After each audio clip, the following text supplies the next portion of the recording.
اور کہنے لگا کہ اللہ نے مجھے روزی دی تھی لیکن اس نے چھین لی میرے سے. اللہ نے مجھے روزی دی تھی، اس نے چھین لی. اسے تو تعجب ہوا کہ یا اللہ، ایک بھیڑیا انسان جیسی باتیں کرتا ہے، ایک بھیڑیا انسان جیسی باتیں کرتا ہے. اسے تعجب ہوا. کہا یار تو جانور ہے اور انسان جیسے بولتا ہے، تعجب کی بات ہے، بڑی بات ہے. اس سے تو بڑی بات یہ ہے کہ مدینے میں ایک نبی تشریف لائے ہیں، کل کیا ہوگا سب بتاتے ہیں، پھر بھی تم ایمان نہیں لے آتے.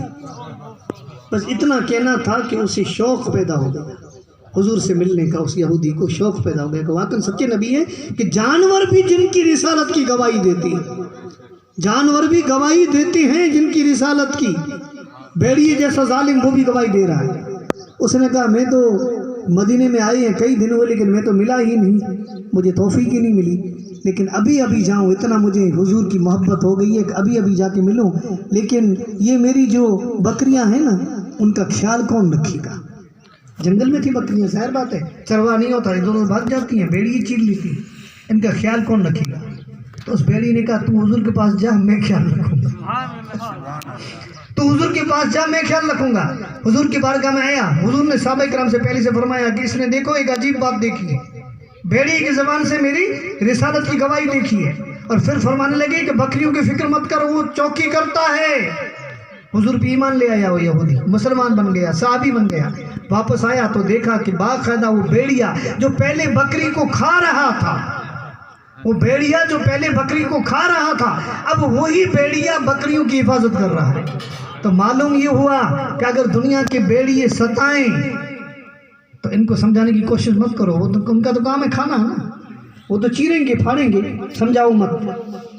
ان کو سمجھانے کی کوشش کرو کہ بھئی ہم غریبوں کو مت پھاڑو، مت چیرو، ہمارے بکریوں کو مت چیرو، ہماری عزت کو مت چیرو، ہمارے مال کو مت پھاڑو. تو یہ مانیں گے نہیں، کسی حالت میں مانیں گے نہیں. ان کا کام ہی ہے نا، ان کا تو کام ہی ہے نا، جس کا جو کام ہوتا ہے.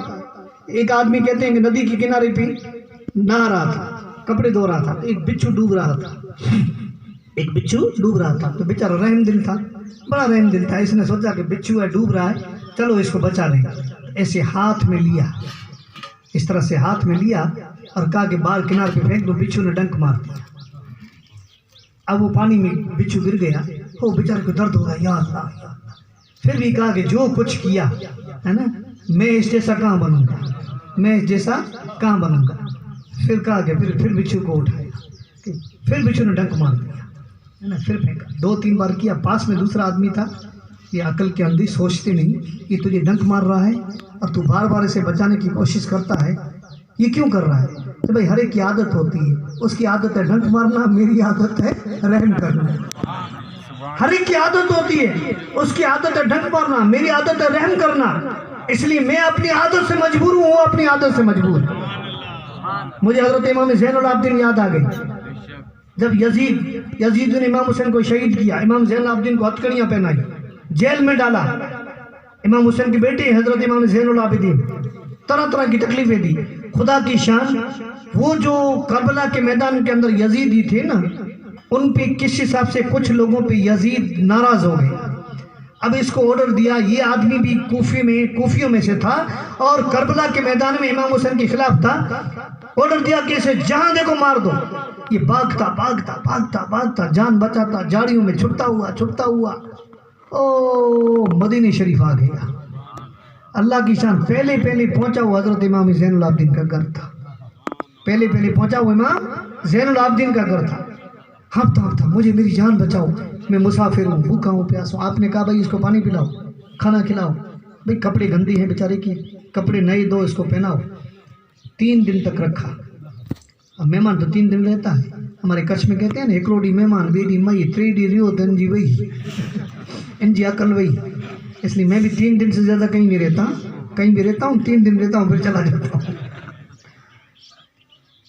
اب 3 دن پورے ہوئے تو امام زین العابدین نے فرمایا کہ بھئی تیرا کچھ کام ہے، آگے جانا ہے تو تجھے اونٹ دیں، سواری دیں، سب کچھ دیں، کوئی تکلیف رہنا ہو تو رہ جا، ہمارا لنگر کھانا کھلا ہے، لیکن 3 دن مہمان ہوتا ہے، عرب کا رواج ہے.